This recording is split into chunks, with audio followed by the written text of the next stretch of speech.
So glad that you back with us. Missed you guys. It's been a minute since we've been on. Before we get into anything, if you haven't already, make sure you subscribe to the channel. Don't want you to miss anything, especially because we got some changes coming, and we're going to be moving in a slightly different direction with this podcast and just with the content that we're getting ready to release. I'm telling you, it's gonna be crazy. You want to be locked in. But today's episode, I'm so excited about because we have a special guest. I can't say enough about this individual. I met her a few years back while living and working at church in Wichita. Great Pentecostal. Shout out to you guys. And we just kind of connected on some young adult with some young adult events. She was on the team that I was leading at the time, and we just been rocking ever since. Been connected, and we kind of have this synergy about our relationship that's unbreakable. I don't care what nobody said. She a lifer. All right, she's a lifer.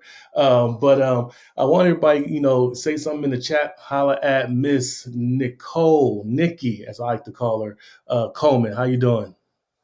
Hey everybody. Thank you, Lou, Coach Lou, for having me on. I'm so honored to be here with you today. Absolutely. Um, Listen, I don't want it to be too informal, even though this is an informal podcast. But you know how we rock or whatever. Well, I just want you to open up, just tell them a little bit about yourself, some of the things that you like to do, what you're into, hobbies, etc. Okay, sure. Yes. So, like Lou said, I'm from Wichita, Kansas originally, born and raised. Um, some of the things that I feel like I'm so passionate about is the arts. I am an artist by nature, and I remember even as a kid, just like being so enthralled with a camera or a camcorder. And back in the day, them camcorders were pretty heavy and they were big, so I couldn't really Yeah. handle it. But when I was of age, I was just like, I'm gonna get one. And anytime my dad, he always had a camcorder around the house. So as technology kind of improved, they got a little bit smaller and easier to handle. And so I was like behind the camera all the time. Yeah. But it just kind of took off from there. Like I remember being in middle school and taking a yearbook class, and that's the first time I got to really handle a camera. And yeah, I think through life I kind of like tried to do the grown up thing, and I'm going to go to business school, and then I just kind of dropped that passion. But thankfully, I was able to kind of tap back into it. Some years ago and started my business off of that, just a media company. And, you know, um, I'm out in the greater Los Angeles area now. And so I'm in school. I'm not going to school for that, but I'm in school. So, Yeah. but I'm still kind of like able to tap in using those media skills through the ministry that I've been operating in for the last, what was it, 3 years? So, yeah, I think, Cool. I'm Cool. one of them people that I always got to do something in the arts, even when I'm in school. So, Absolutely. Listen, so I'm grateful that you took the time out to come and spend some time out because I know that you like when I say there's somebody who's like a master of their calendar. Nikki is a master of her calendar. Listen, if it ain't on her calendar, it like she don't like surprises when it comes to her calendar. Don't just be springing stuff up. Like, listen, I believe she's still single, fellas. So if you choose your shot, make sure when you planning, you got to be on your P's and Q's. Not every I cross every T, because she gonna make sure of it. No, but uh, well, let's kind of get into this a little bit. You talked about your creative your niche in photography and different things of that nature.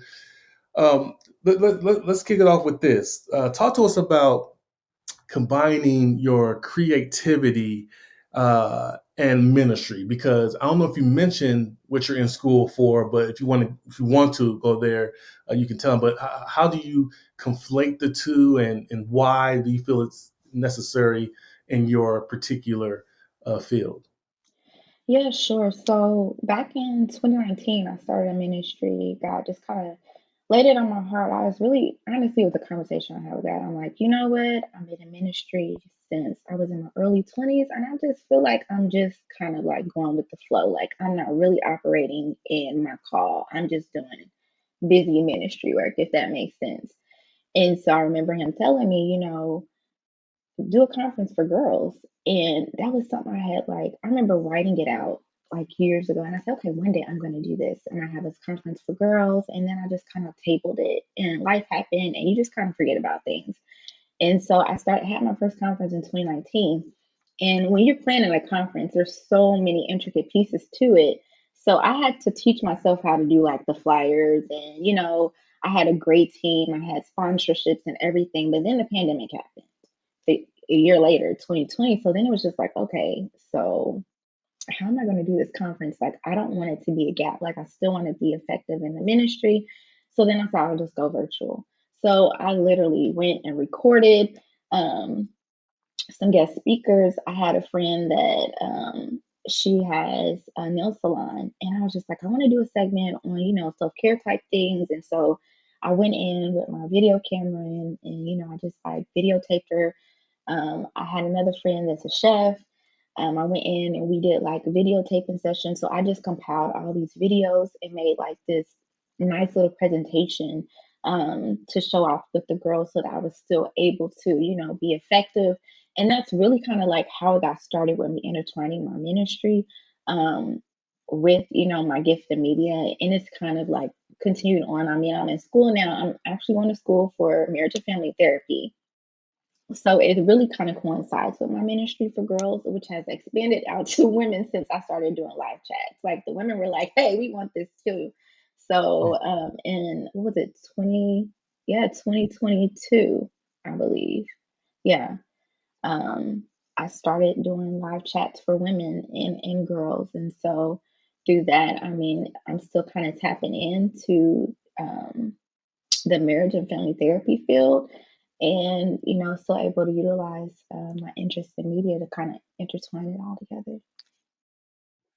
Yeah, and media is one of those interesting fields where it's so oversaturated right now because of influencers and social media Yeah. and things of that nature. So when you're coming up with these ideas behind your chats and building that brand, where's that inspiration come from? How do you step outside of the norm and the pool to do what everybody else is doing, rather, and kind of stay in a lane where you feel is has a great need? Yeah, and I think I'm still trying to figure that out, especially now being so new to like the social media platform for my ministry. But like you said, like I'm not trying to be like everybody else. Like I see everybody make these little quick, trendy videos all the time, and that's what grabs everybody's attention. But that's not the type of person that I am. That's not the background that I come from.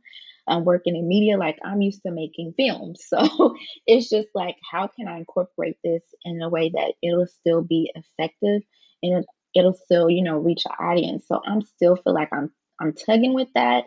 But I'm like not I'm resistant to trying to be like everybody else too. So I make promo videos a lot to Yeah, advertise when I do those live chats, and I purposely make them look like something I would do and not what everybody else would do. Even the music, like I'll go in and make the music myself. So I don't have to worry about copyright. I'm like, it's nice to use the same trendy stuff, but I don't want like the same yeah, music behind my stuff that everybody else got. So everything that I do, I try to make it authentically me, from the promo videos to the pictures I use for the promo videos. Like I just purposely try to make it look different than what everybody else is doing. And I just hope eventually I'll have an audience that just starts looking for it. yeah. Well, I think there is the audience that's looking for, but like I said, it's so hard to find um, when you have a an industry, rather, because we just call it what it is. Being an influencer is an industry now. It's Yeah, its own sector. It's not. I guess it falls under entertainment, but it is its own sector where you got teenagers making hundreds of thousands of yeah, dollars simply posting videos every day. And it's yeah. who are we to say, they can't make their money, right? Yeah. So it's not. I don't believe. I believe that there's a strong, very strong, um, um, need for that. It's just finding our ways. Even like with this Mhm. podcast, it's finding your way through all the noisy Mhm. stuff, you know, Yeah. and land within that network. Okay, so I asked this question for pretty much every guest who comes on, and is this: when it comes to vision casting, chasing your dreams, ambition, um, what do you think is some of the most important principles behind that? Um, I think just like the Bible say, write the vision. Like when you have an ideal for something and you're thinking about something, in order for you to really make that step into moving towards it, because I feel like we can have ideals all day long and they'll just sit in our brains. Yeah, But when you start writing it, then it does something for you. Like it helps you to, okay, see how it can really become a reality, I feel. And then I feel like research and planning is so important. Like I decided to start my own business, I was like, okay, so the media industry, you have to be careful. There's copyright, and I mean, like, I could be videotaping out in the street, and behind me can be like someone's logo or a billboard for a company. Like, I got to be careful. I need to make sure that bleep that out. I mean, there's so many different parts to it. And so, like, I started my business because a lot of things that you need to do, like, you need to have your business registered before you can make next steps. But that first year after I registered my business, I was literally doing research. It was just like, what do I need to do? Who do I need to contact? And with that, it was planning too, which first and foremost, I think any endeavor, even if you're not starting a business, you need to take that time to plan. Like, what is it going to take for me to start what I'm doing and to looking to see what type of resources I'm going to need. Um, there's a lot into research and planning that I think that anybody, whatever you're doing, you just need to know ahead of time what you're up against. So you won't be just walking into something blindly because I have a dream. Yeah, it's great to have a dream, but what do you have to support your dream? And of right, course, I believe we gotta always seek God. I think that is that's pivotal because you can be thinking one thing like I really want to do this and this is my dream, but if you have a conversation with God and God be like, yeah, yeah, one day, but just not right now. Like I don't want to like right, invest exactly. some into something and God be like, okay, yeah, not this season. You need to do X, Y, Z before you get to this point. And then just make connections. Go out there and don't be afraid to make connections with people that you know are doing what you want to do. Because in that, not only is it growth and wisdom, but they can also connect you with the resources that you need. Yeah, absolutely. So you mentioned research, and I'm with you. I'm with you. But I also have a there's another piece, there's another side of that rather, because I think that it is important because you to an extent you have to know what you're doing, particularly if you're trying to have an established business per se. But where do you say is a balance, or where do you think you can find balance for the idea of just get out there and do something? You know what I mean? Mhm. Because literally, I hear people say this all the time, particularly like famous influencers or comedians or anything like that, and they'd be like, I just started doing something one day. I didn't worry about even writers like that. That's really where my most creative avenue is, and that's writing, right? So for me, sometimes I just sit down and write. I don't I don't know what I mean, I don't really have it. I just because I'm a writer, I just be writing stuff, just be doing stuff, right? So where do you find the balance as in okay, you want to research, you want to make sure you have induction, but like not to the point where you're having analysis paralysis, where you're just not doing anything. You know what I mean? Right. Can you speak to that a little bit? And if you had any, Yeah. and if that ever was with you where you felt like you're doing too much research, it's like, okay, I'm not doing anything. I Mhm. need to, get moving. Yeah, I see what you're saying. And I think, yeah, you do have to be careful because, That's why you got to be very intentional too. And I think when you writing your vision, it can kind of help you get to that place to point, okay, I'm going to really do something about this and not just be like contemplating. With the research, I think, like you said, you're like a writer, I'll just write. I'm like that too. Like, I am a person that dreams all day long and I can just come up with an ideally like, oh my gosh, this is a great idea. This is a great idea. And then it's just like, okay, if I start working on it, like I have a book that I've been working on for a while and it's really done. But now it's to that point to, okay, now I got to figure out how I'm going to publish this. And so that's where the research come in for me because it's like, I know how to write it, but now I got to figure out how I'm going to publish it and what's the best way to publish it. So, um, with that, I think you have to be careful because you can overanalyze the process, in which I think it'll be good to have somebody that you know that's already done it too, in which I do. I'll be like, let me go ask somebody because I'm stuck here and I don't want to stay stuck to the point to where I'm not moving Yeah, for forward. real. So I'm Yeah. just like, let me ask somebody that's already done it so that I know because especially when you're it's the first time you're doing something, you get if you Google stuff, like you'll have so much information thrown at you at once. And it's just like, okay, where do I go from here? Where Mhm. do I go from here? So I think like really tapping into somebody and with somebody that's already done it can help you to keep you from getting stuck in that research phase and like over analyzing and overdoing it because you can't trick yourself out of doing something. Yeah, absolutely. Yeah, absolutely. And so we may have somebody watching, right? And this is kind of where, with me and you, we just used to kick it and talk. This is one of those questions. All right. So you don't have to be you don't have to be as informal about it as you want. And as Okay. honest. Obviously, we want you to be honest and transparent. But you are so gifted, y'all. I mean, Oh, y'all, she's thank gifted. She you. can sing, she can Thank write, you. she does photography. I think she does a little bit of art. I don't know. Can you draw a little Yeah. bit or paint? Yeah, Yeah. something. Yeah, so Yeah. she she writes like scripts and like I said, film, videography, all that. You may have somebody watching like, why in the world are you going to school for marriage and family counseling? That makes. How do you plan to conflate the two? Um, talk to me. Talk to me. Talk to your boy about that one. And they just listening in. I mean, you talking to me. So, Yeah. You know what? Like, I remember taking a class when in my freshman year of college, I took a psychology class because you got to take those general electives, and I was going to take a sure. sociology class or a psychology class. And I chose psychology. I took that class. I loved it. I actually considered switching my major from business to psychology, but then I looked into it and I was like, my teacher, she was working on her doctorate, and I'm just like, honestly, I don't see myself being in school for that long.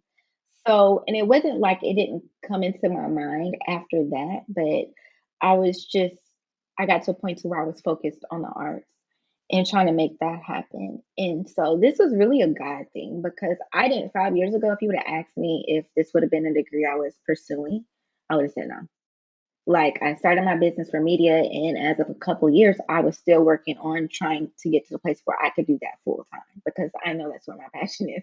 This was literally God being Yeah. like, and really honestly, when I got accepted into seminary, I was battling, okay, should I go get my theology degree or should I do marriage and family therapy? And I was trying to find a program that I could do it dually, and it's kind of hard. Um, so I was like, well, I'll just focus on theology, And so I had kind of like, even when I first started school here, I had kind of threw it out my mind again. And then God just kind of brought it back. And it was just, it's really like a purpose thing. And I think we have seasons for things, and this was my season for this. And I kind of wonder, like, God, like maybe I should have did this years ago. Like I would have been done with school. I would have still been in school. Like, like who wants to start? I'm in Yeah. my 30s. I'm just like, oh my gosh, I'm like going back to school. I'm getting a master's degree, but like I kind of wish I would have did this. But I had to come to the reality to see, like, okay, like if I would have did this a few years ago, I probably wouldn't have been ready. I don't think I was in a place, and I probably wouldn't do with it what God really wanted me to. And He had to make me see that, like, this is just your purpose. It's the time for this now. And so it's not that I have to throw away my passion for media or anything like that, because I really feel, and I see it for myself, that once I do finish with my degree, I'll be able to apply it to write those scripts and make those movies that I really want to, dealing with the psyche, you know? Yeah. So Yeah. it's really adding to what God has already given me. I didn't see this, and I'm still trying to figure out things, but I'm just kind of allowing God to lead me at this point. But I'm Yeah. very passionate about it. I'm excited, and I see how it helps me in the ministry that I've already have established, and how it can also help me in the media sense as well. Yeah, the reason I ask that is just it's more or less to see how your mind works, because there are individuals like who um, go to school for something, and because their mind or even their identity is not fully developed, Right. or their passions or their purpose is not even fully developed, they realize they got these degrees and like, this is not what I'm supposed to be doing, you Yeah. know. Yeah. And it's just interesting just to hear that story, with as many gifts as you have and your talents and your passions, and the fact that you live in LA now. Like, if there's any reason, to Yeah. step into that world, it'll be while you're there. But I just always found it interesting, the way people maneuver or how God Mhm. maneuvers people's lives. And Yeah. you said something very interesting, and took me to a scripture, the Matthew scripture. And this reminder, this is not necessarily a Christian podcast, but I do have faith undergirdings in the things that I believe about gifts, talents, and how we pursue our purpose. So the scripture that came to mind, it was Matthew, I believe Matthew 6:33, where it says, "Seek ye first the kingdom of God, and all these things will be added unto you." So the fact that you make the God move, like you feel like He's called you to do this, once you start to do what God has called you to do, now your passions, He's like, I'm gonna let you do your passions. I'm gonna just you'll just end up doing them in a way that uses what I've called you to, right? So it's the idea Yeah. of like, okay, I'm in marriage, if I'm going to seminary. Oh, don't get it twisted. I still can make movies, still write scripts, but I'm gonna write it from a perspective of the training that I got from following Right. God's word. You know what I mean? So I Right. think that is a very beautiful and bird's eye view of purpose, and when God calls it, and following a word rather. So That's good. That was good. That was good. yeah, every now and then I can drop a few nuggets here. I'm not as smart as you, but hey. No, no, I'm quite sure you're. but, but you touched on it a little bit. Talk to us a little bit about your idea of purpose, stepping into purpose, and just your idea behind it, of what purpose is to you. Yeah. Yeah. Some years ago, I thought purpose was like, okay, finding your niche and just pursuing your dream. But especially since I've gotten into seminary, like they have kind of instructed us in a way that made us see that, okay, your purpose can be in seasons. Like, don't get so attached to one thing that's going on in your life, because what if something happens, life happens, and things change, and then I'm no Yeah, longer able to operate in what I thought my purpose was. And so that just really gave me the freedom to be like, okay, God works with us in seasons. Like, why do we think we have to be confounded to one thing, especially like if you're gifted and you have different gifts and talents in different areas, and you'd be like, wow, I want to do this, I want to do this, I want to do this. And then you kind of feel overwhelmed. Like me, sometimes I feel overwhelmed because I'm just like, I feel like God has given me a lot. And I'm just like, how can I use this all for your kingdom? And so sometimes I get wrapped up in there, like, I am not walking in my purpose because I'm not doing this and I'm not doing that. But I'm kind of allowing myself the grace and understanding that this is my season for this. And 10 years from now, it might be, God might move me into another area, and I'm going to be okay with that. So I'm trying not to get wrapped up in my purpose being in one thing. Um, and for people, I know I hear people all the time say, like, I don't even know what I'm here for. And I don't even know what I'm passionate about. And I just be like, it's hard for some people. Um, and I guess all I can really say to that is, with what I had to do, I just had to sit and have a conversation with God. Like, what am I doing? What do you want me to yeah, do?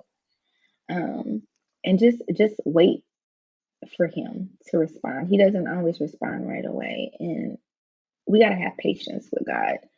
in that and allow Him to show you. Yeah. It is. It can be, and it can be very frustrating too. Um, Hmm. I think I'm even in my current season.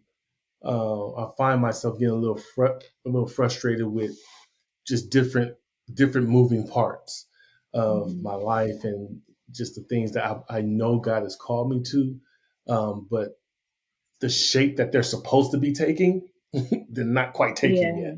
yet. They're not looking how I believe He designed them to look, or how I was supposed to mold them into what they're supposed to look like.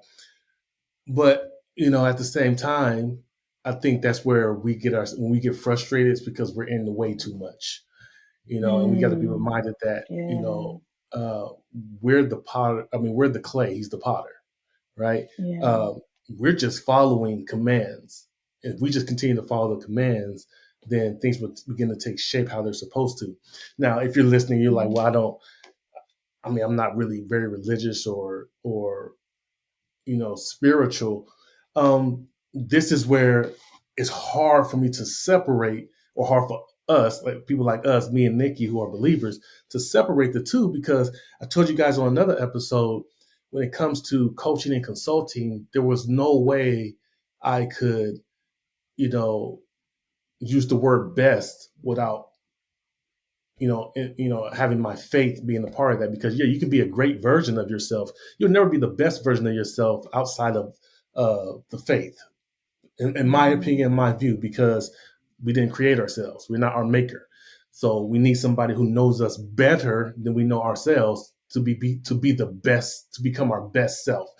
So even when we're talking about purpose and the things we're supposed to be doing, trying to fulfill our fullness of purpose is hard to do without uh, going to the creator, or the one who gave us the purpose in the first Yeah. place, who designed it.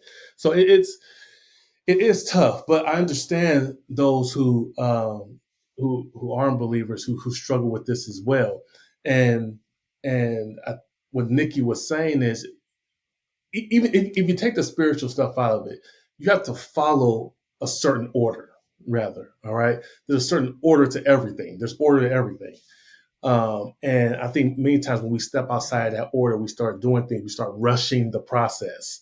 Mhm. Uh, we find our purpose not looking how it's supposed to look, and when that happens, you end up people abandoning their purpose because it's not happening fast enough, right? We Yeah. see it's in entertainment all the time.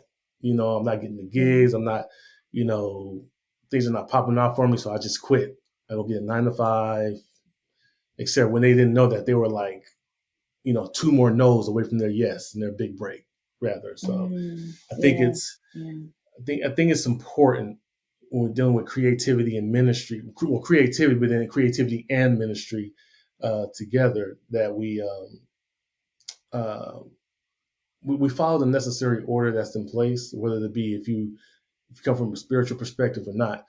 Um, don't rush the process. Stay with it. Like, give your chance to fail up, right? You fail, but Right. you're learning something. So the next time you try it, you're gaining progress in that way. Um, so I want to talk a little bit, because I know that you're in this season of school and things of that nature. How do you, let's talk about mindset, doing mindset work. How do you stay focused, you know and I know you well enough to know that I know you have projects that you want to do, and there's things that you would love to get back to: recording, videography, writing, singing, all that kind of stuff. But how do you stay focused and allowing yourself to, and you being like an A-type personality, you may help a lot of people. So take them through your structure of how you do things, because y'all listen up, because uh, there we go. Because I'm telling you, she can get you there. So talk to us about focus and fighting the urge to not have too much on your plate that you can't Mm. eat at one time. I'm gonna Oh listen my to this one because I gosh. probably need it. Oh my gosh, like I honestly like I struggle with this, and I did a live chat, it was about a year ago, and a friend I was just like, help me get my life together because I am a calendar person, and I learned that I had to be a calendar person because I will forget. But I was also a person prior to starting school that had so much going on. And I was on burnout. I say it all the time that the pandemic saved me because it made me stop and I had to rest and I was forced to listen to God during that time. And that's when he got me on the track that I'm on now. I had to be in a position where wasn't doing anything so I can listen. And I'm finding myself even having to do that now because it's so easy to get back into the motion of overtasking yourself. And because, if anyone pulls on you for something, you feel like you have to answer. And so coming from that type of a background is something that I still struggle with, but I had to realize like I can't focus on all this stuff at once. And if I'm in school, I'm a full time student, and being in the mental health care field, the programs are so intense. It requires a lot of your time. And so, if I'm giving my time to something else, then that means that another area of focus is going to suffer. So, and one thing that I've had to prioritize right now is my own self care. My mental health is very important. And so I've had to learn how to say no and be okay with not having a full schedule outside of what my focus is. And when I do that, I'm a lot less stressed out. And I have a Sabbath day. That Sabbath day, that means the day that I don't do nothing. If I want to sleep half the day, that's what I'm doing. I'm not doing schoolwork. If I do something, then I try to make sure that it's something of in the sense of relaxation. But having that time for myself is so important. I started going to therapy. I started going to therapy to help me deal with my anxiety. Um, I think we say that and we think, oh, stigma, anxiety. Oh my gosh, you got no, everybody has anxiety. We just need to learn how to handle it. And so sometimes you need somebody to give you those tools to help you with that. And so with my schedule, yeah, I try to keep a schedule because it helps me not to overload myself. And like right now, I have a lot going on in school and everything, and in other areas as well. And I just had to say today, okay, I'm tired now. So guess what's not about to Yeah. happen? Something's going off this list today because I'm tired. My body needs rest, and I can't really operate in these other areas anyways if I'm not fully myself. So I'm giving myself grace. I've learned how to give myself grace in this season, and I can only do so much as a person. I'm not a machine. And if anybody has a problem with that, oh well. So that's kind of had the attitude that I'm having to adapt. And it's not easy because I am that yes person. But yeah, so that's kind of how I'm managing it. I don't know if it's the perfect way, but it's working for me right now. And listen, that y'all, that's growth because I would say a year or two ago, because she's such a gentle person and such a beautiful soul, she would have just took on, okay, I'll do it for you. Okay, sure. I'll find time to do it. Yeah. I'll get it done. I'm encouraged the fact that she's literally saying like the quality of my life is determined by what I choose to say no to. And you guys have heard me say it before. The Yeah. quality of your life is directly tied to your ability to use the word no effectively. And you know, when when when I learned that, um, I mean, I learned it a lot sooner than I think she did because I was listen. I would tell somebody no in a second, but I think it does come from a place for those who may be listening and this may apply to you of people pleasing. Um, and it's not that we're trying to please people because we want attention. It's not anything like that. It's more of approval addiction where we don't want to see somebody else uh, struggle or have a hard time because of something we said no and doing for them, right? Hmm. Uh, because and it comes from a place of truly caring about people, not necessarily because I just want to be noticed. It comes from a genuine place. But whether you an entertainer, writer, working corporate sector, ministry, education, whatever, if you don't learn how to use the word no, um, it can cost you your life. When I say your life, I Yeah. mean stress, Yeah. ulcers, hospital visits, panic attacks, and it's really. I'm gonna say this as we begin to wrap up. I'm gonna say this, but I want people to hear my heart on it. Really, people. When I say people, I'm speaking in general tense. Aren't that important when it comes to prioritizing your mental state and your health. And let me be clear about what I'm saying. What I'm saying is that if you're not taken care of, you can't take care of the people.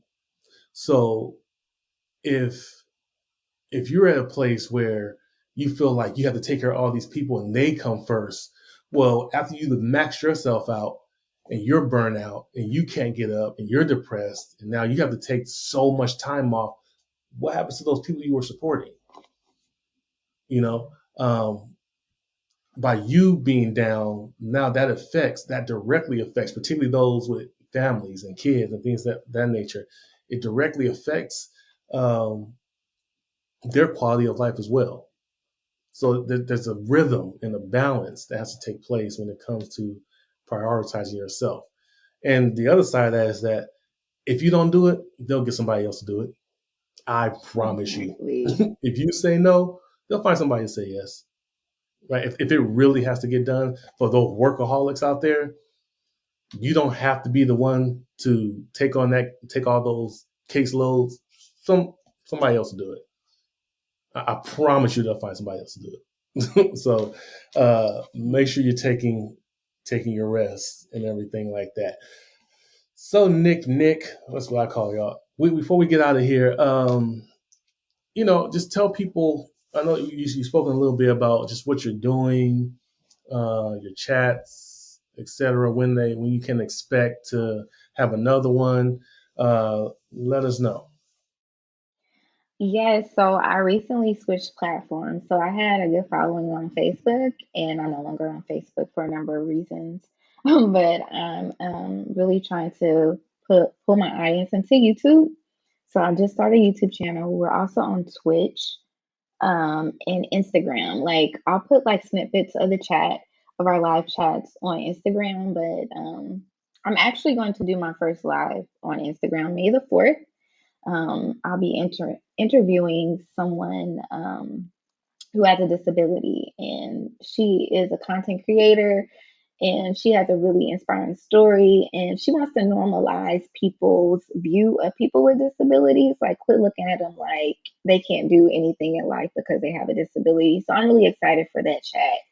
Again, that's May the 4th. It's on Instagram, and you can follow our platform on Instagram. It's uplift underscore girl talk. And you can catch us on YouTube at uplift underscore let's talk girl talk. And the name of my platform currently right now is Girl Talk. It will probably change in the future, but right now it's called Let's Talk Girl Talk. Yeah, we're gonna talk about that in a second off camera. Um, uh, but nothing bad, y'all. It's nothing bad. But I listen. You know how I feel about you. You are a great individual, Oh, and thank you. I truly believe you are what people should inspire to be. Like your Oh, personality and thank just you. your grace rather. So Thank you. I thank you for coming on and taking some time with us. Listen, if you haven't already, make sure you subscribe to the channel. Make sure you are subscribed to the podcast if you're listening via Apple Podcasts, Spotify, or Google. Until next time in the huddle, I'm praying blessings and favor over all you guys' lives. We out.